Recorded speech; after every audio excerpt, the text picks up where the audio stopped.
Matt, we talked a little bit last time about the idea that Frank and the club were looking at the pre-international break as preseason. Yeah. Now that we've returned from that break and seen Chelsea deliver 2 draws, what's your sense on how much things are or are not going to plan at the moment?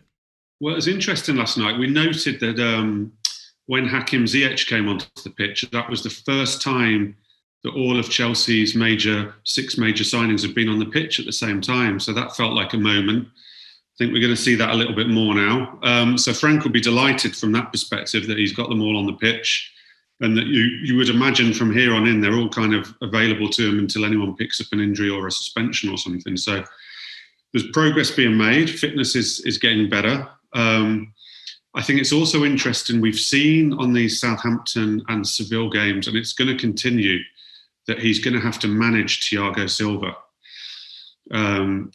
Thiago Silva is not going to be able to play every single game. Now, he may well be able to play against Man United and then Krasnodar, because there's obviously no international game and no journey for him to make. But there's another international break in November. Does that mean after that international break, will he have to miss the next game again, because the guys from Brazil generally get back a little bit later? Obviously, he's a bit older than most. So we talked to him about that a little bit last night in the post-match, and he kind of said that certainly Thiago is going to be managed. So he's got to almost work out now 2 central defensive partnerships, because I think we've got to think that now Thiago and Zuma is emerging as number 1. Given what happened against Southampton, number 2 is completely up in the air still, I'd suggest. So that's an interesting development.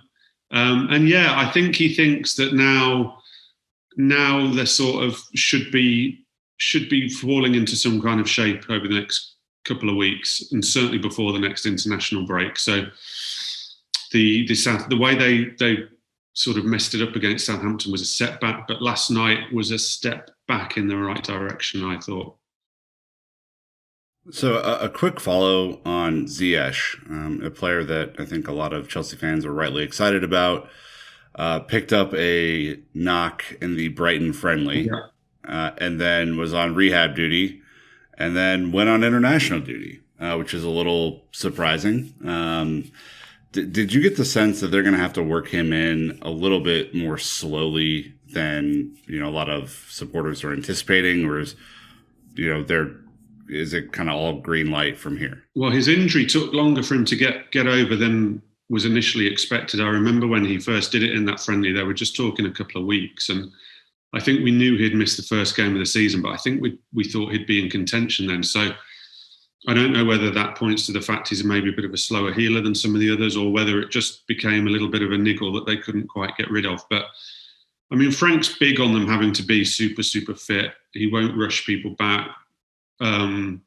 Having said that, Mendy came back very quick, but I think we can all agree that the goalkeeping situation is a little bit unique at Chelsea at the moment. But no, the Morocco one, him playing for the international certainly annoyed him. Certainly annoyed Lampard. They didn't want that to happen, albeit he then got sent back to then have some good work. So that helped.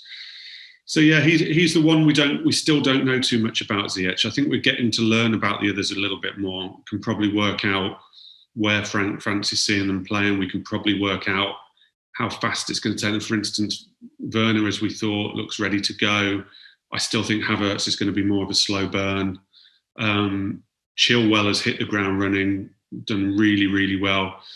Silva, after his difficult afternoon at West Brom, now looks like he's settled and fine. So I think Ziyech is the one who's going to be interested in this next week or so, just where when we get a bit more of a sight of him to see how long it looks like it will take him to adapt. You would have thought it shouldn't take him too long. Matt, just given the names that you ran through, so 5 of the 6 signings that we have had a chance to see a few more minutes on than Ziyech, which one are you seeing, or are you kind of hearing is the one that's impressed, Frank and the side the most? I think Chilwell is the one that maybe seems to be shocking a lot of people, but Mendy obviously is starting to look solid in goal, has 2 clean sheets back to back. Where's your sense on that? Well, I know at the start of the season, at the very start, Werner was the one who, from pre-season training, had everybody very excited. he had obviously started with Chelsea quite early because he opted out of Leipzig's Champions League, and I think they thought they were really going to see the benefit of it. And I know that he's only just scored in the Premier League, but I know that they've been very pleased with the way he started.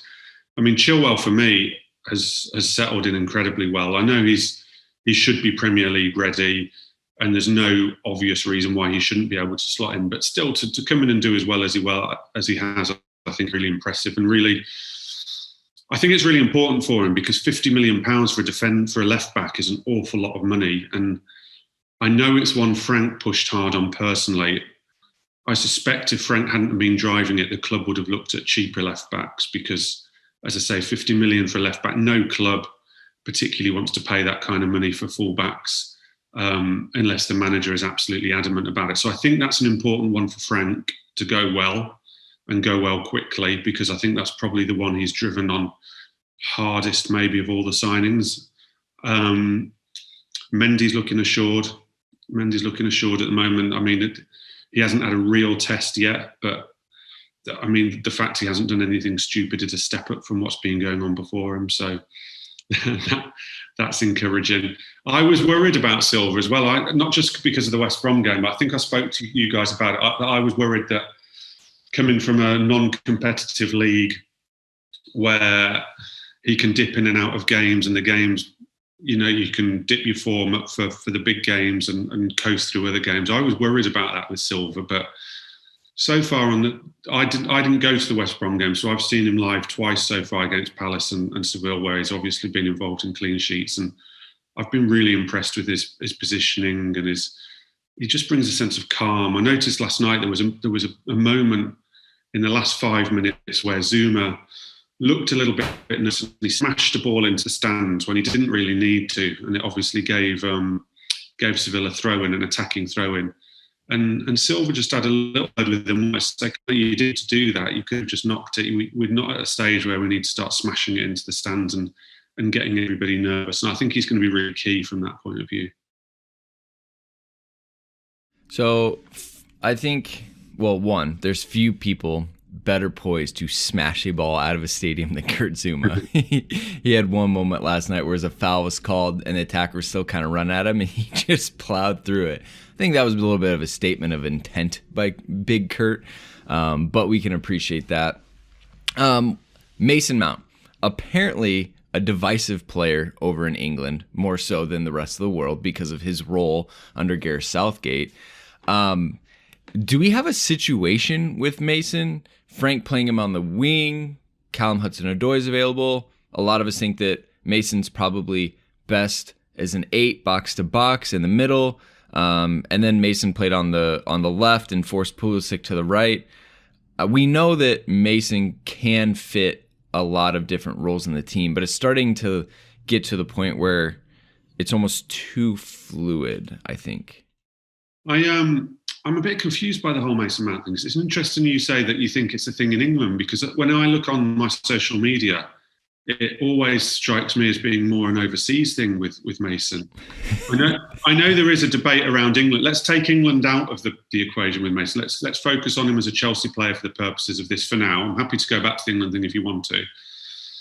But I always sense that the fans who go to Chelsea, go to Stamford Bridge, or have followed the tradition of the club a bit more. I don't know. It's very choppy water for me to get into. I always feel that there's more of an appreciation maybe for Mason Mount there, whereas certainly on social media, a lot of the overseas reaction, I have to say, it seems to also tally in with a lot of the old kind of Sarri split as well. That almost the people who loved Sarri, who got very annoyed with the fans who didn't like Sarri, seem to have taken against Mason Mount almost. It feels like the same sort of thing, that it's split the fan base a little bit. I don't understand it, because I always just think if you've got one of your own, it doesn't mean you have to say everything they do is brilliant, and you don't have to absolve them of any criticism, and no one would expect that. But why wouldn't you embrace him? I mean, for what he did he was my player of the season last season. I know people disagree with that, and he hasn't started this season quite as well as last season, but I do think part of that is he's almost a victim of his own success, in that he's been so key to Lampard and managed to do so many jobs well for Lampard. and never last season really fell much below a sort of 7 out of 10. That Lampard almost feels like he can lean on him really heavily and play him an awful lot without resting him, and chop and change his position.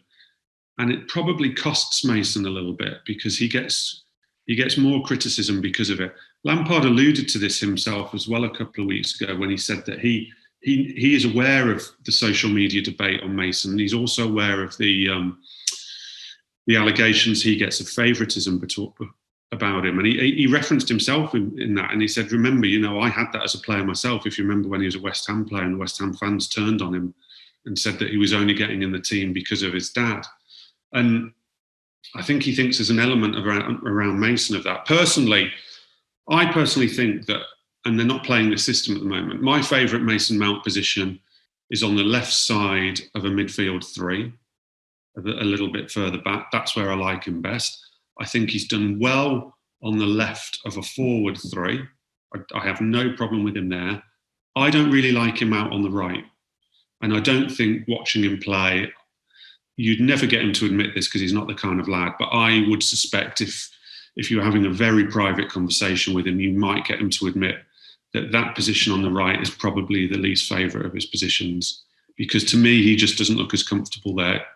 But what he brings to Chelsea there, even though you might lose a little bit of the creativity and the attacking sense, is he brings a tactical stability, because Lampard can rely on him to press high up the pitch. He can rely on his energy levels. He can rely on his discipline in tracking back.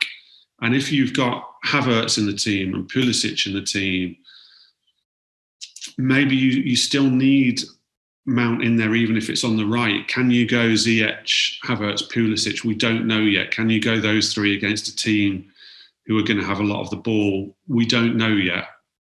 But I think it's unfair to get on at Mason. I really do.